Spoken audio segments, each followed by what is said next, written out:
సహాయము చేసే దేవుడు, దేవుడు ఆదరించే దేవుడు.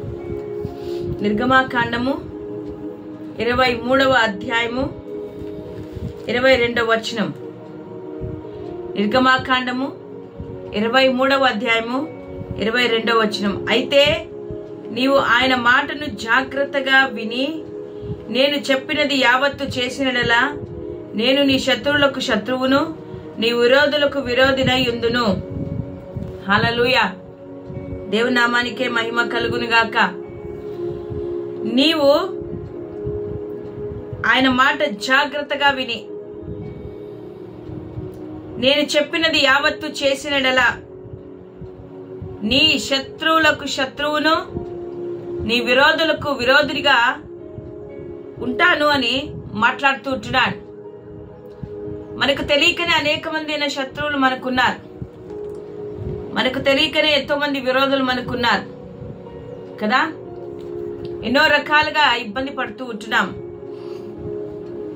ఈరోజు దేవుడు అంటున్నాడు, నేను నీ శత్రువులకు శత్రువును, నీ విరోధులకు విరోధినై ఉంటానని. నా ప్రియమైన వాళ్ళారా, ఇజ్రాయేల్ ప్రజలతో దేవుడు మాట్లాడుతుంటున్నాడు.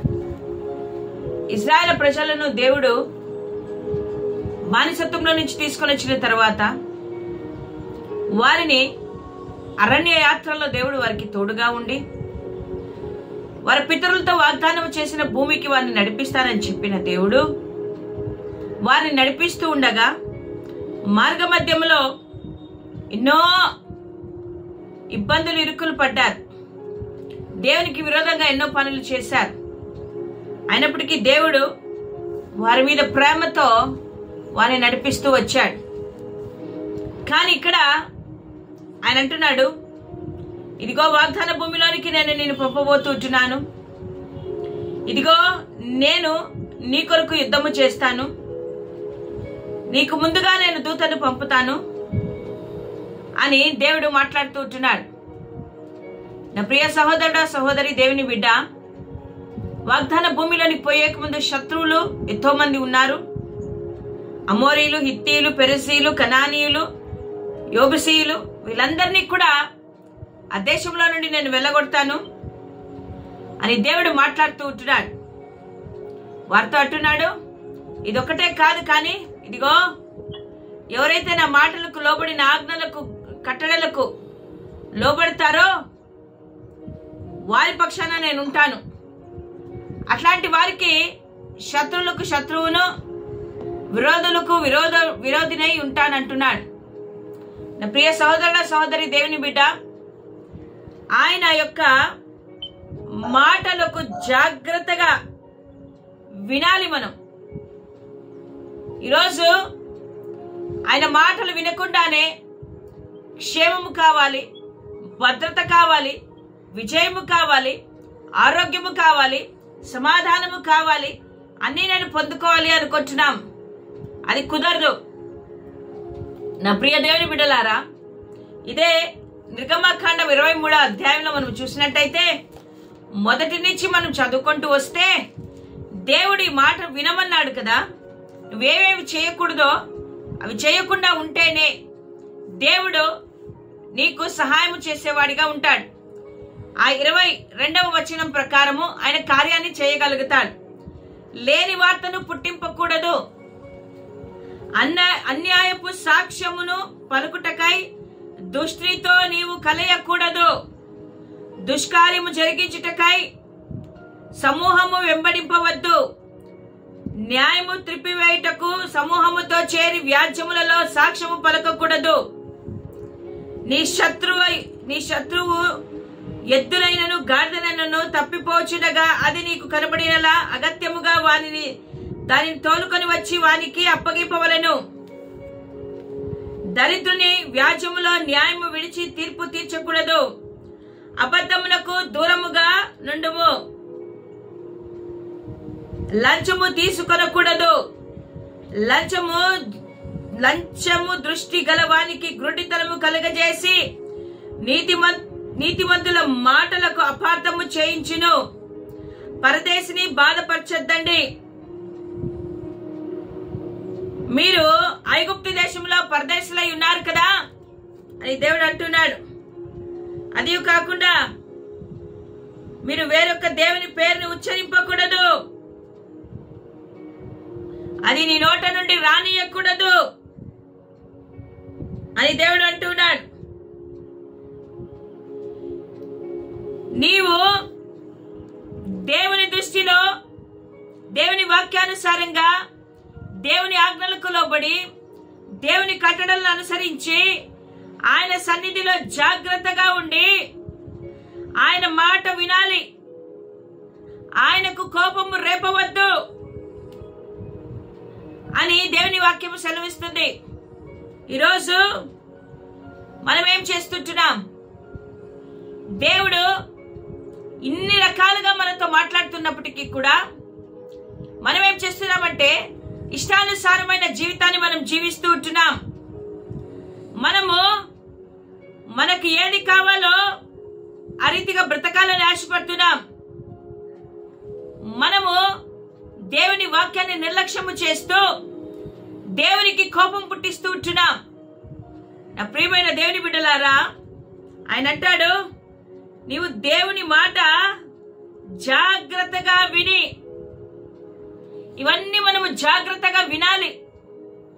విని ఆయన మాట జాగ్రత్తగా విని నేను చెప్పినది యావత్తు, ఆయన ఆజ్ఞలు ఏమైతే ఇచ్చాడో వాటి యావత్తు మనము చేసిన ఎడలా అప్పుడు మన శత్రువులను, మన విరోధులను ఆయన త్రోసివేసి ఆయన మనకు సహాయం చేస్తాడు.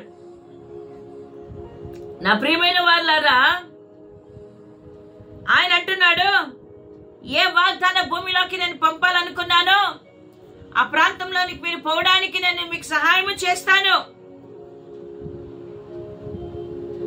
మీరు ఆ భూమిలోనికి వెళ్ళిన తర్వాత వారి దేవతలకు సాగిల పడకూడదు, వాటిని పూజింపకూడదు, వారి క్రియల వంటి క్రియలు చేయక వారిని తప్పక నిర్మూలము చేసి వారి విగ్రహములను బొత్తిగా పగలగొట్టవలెను. నీ దేవుడైన యెహోవానే సేవింపవలెను. అప్పుడు ఆయన నీ ఆహారమును నీ పానమును దీవించును. నేను నీ మధ్య నుండి రోగమును తొలగించుదును. హల్లెలూయా! ఎంత గొప్ప దేవుడు మన దేవుడు. ఇశ్రాయేలు ప్రజలతో దేవుడు అంటున్నాడు, మీరు నా మాట విన్నాడలా నేను జాగ్రత్తగా నా యొక్క ఆజ్ఞలను కట్టడలను మీరు అనుసరించినలా ఇదిగో ఆ దేశంలోనికి మిమ్మల్ని తీసుకుని వెళ్తాను. ఆ దేశంలో మీ ఆహారముని మీ పానము నేను దీవించి మీ మధ్య నుండి సర్వ రోగములను తొలగిస్తానంటున్నాడు.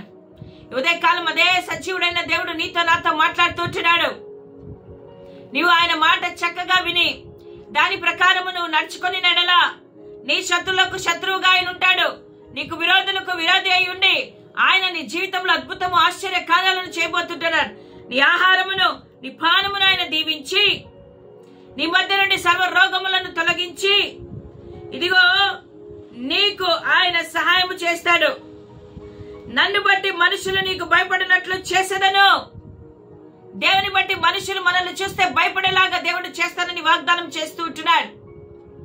నా ప్రియ దేవుని బిడ్డ, ఈ లోకంలో ఉన్న వాటి వైపు చూడొద్దు, లోకాశల వైపు చూడొద్దు, లోక అలవాట్లు లోక పద్ధతులు ఆచరించవద్దు. నీవు ఏదైతే దేవుడు ఆజ్ఞాపించాడో ఆ రీతిగా నువ్వు బ్రతకడానికి, ఆ రీతిగా నువ్వు జీవించడానికి పరిశుద్ధాత్మ దేవుని సహాయం అడుగు. ఆయన నీకు సహాయం చేసి నిన్ను నడిపిస్తాడు. మనం ఇంతవరకు బ్రతికింది చాలు, ఇంతవరకు మనం చేసింది చాలు. ఇంకా పాపములోనే, ఇంకా అపవిత్రతలోనే, ఇంకా జ్ఞానంలోనే, అవిధేయతలోనే మనము జీవిస్తున్నట్లయితే దేవుని యొక్క దీవెనలు మనము పొందుకోలేము. కాబట్టి ఉదయ కాలమున దేవుడు నిన్ను నన్ను హెచ్చరిస్తూ మాట్లాడుతూ ఉంటున్నాడు. ఇదిగో మీలో ఉన్న ప్రతి పాపాన్ని తొలగించుకోండి, అపవిత్రతను తొలగించుకొని పరిశుద్ధపరచుకొని నేను నిన్ను తీసుకుని వెళ్ళే భూమిలో నేను నీకు సమృద్ధిగా ఇచ్చి నిన్ను ఆస్వాదిస్తాను అని అంటున్నాడు. కానీ జాగ్రత్తగా ఆయన మాట వినేవారిగా మనం ఉండాలి, నిర్లక్ష్యంగా ఉండకూడదని హెచ్చరిస్తూ ఉంటున్నాడు. ఉదయకాలంలో నిర్ణయం నీ చేతిలో ఉంది. దేవుని మాటలకు లోబడతావా లేక దేవుని మాటలకు వ్యతిరేకంగా నువ్వు పని చేస్తావా? హల్లెలూయా. దేవుడు ఇశ్రాయేలును నడిపించేటప్పుడు ఎవరైనా ఇశ్రాయేలులకు వ్యతిరేకంగా లేచినట్టయితే దేవుడు వారితో యుద్ధము చేస్తానంటున్నాడు. ఇశ్రాయేలును కాపాడడానికి దేవుడు ఆయనే యుద్ధము చేసి యుద్ధము జరిగించి విజయమునిచ్చేవాడు ఆయనే. ఎప్పుడైతే వాగ్దాన భూమిలో దగ్గరికి వెళ్తారో దేవుడు వారికి ముందుగా వెళ్తాడు, సమస్తాన్ని సమకూరుస్తాడు. ఈరోజు నీకు ఎటువంటి శత్రువులు ఉన్నారో నాకైతే తెలియదు, ఎటువంటి విరోధులు ఉన్నారో నాకు తెలియదు. కానీ దేవుడు అంటున్నాడు, ఆ శత్రువులను ఆ విరోధులను నేను తీసివేస్తాను, నీకు జయ జీవితాన్ని ఇస్తాను, నేను ఆశీర్వదిస్తాను, నేను హెచ్చిస్తాను, నేను ఘనపరుస్తాను, నిన్ను బలపరుస్తాను అని మాట్లాడుతూ ఉంటున్నాడు. నీవు దేవుని యొక్క బిడ్డగా, దేవుని స్వరము వినే బిడ్డగాను ఉండాలి. అన్య దేవతల జోలికి పోవద్దు అంటున్నాడు. వాటి పేరు నీ నోట కూడా రానియకుండా నీ నోటిని భద్రముగా కాపాడుకో. హల్లెలూయా. దేవునికి మహిమ కలుగును గాక. కాబట్టి నా ప్రియ దేవుని బిడ్డలారా, దేవుడు సహాయము చేసే దేవుడు. పరిశుద్ధాత్మ దేవుని అడిగితే ఆయన నీకు సహాయము చేసి నిన్ను నడిపిస్తాడు. సర్వ విధమైన శత్రువులను పారద్రోలి నీకు జయమునిచ్చి నిన్ను ఆదరించి నడిపించి నిన్ను బలపరచడానికి ఆయన సిద్ధంగా ఉంటున్నాడు. మరి నువ్వు ఆయన మాట వినుటకు సిద్ధంగా ఉన్నావా? జాగ్రత్త పడు. దేవుని రాకడ సమీపంగా ఉంది. ఆయన ఎప్పుడు వస్తాడో తెలియదు. ఆయనకు లోబడాలని ఆయన కోరుకుంటున్నాడు, మాట వినాలని కోరుకుంటున్నాడు. దేవుడు ఈ మాటలు మన వినికిడిలో దీవించి ఆస్వాదించును గాక. ఆమేన్.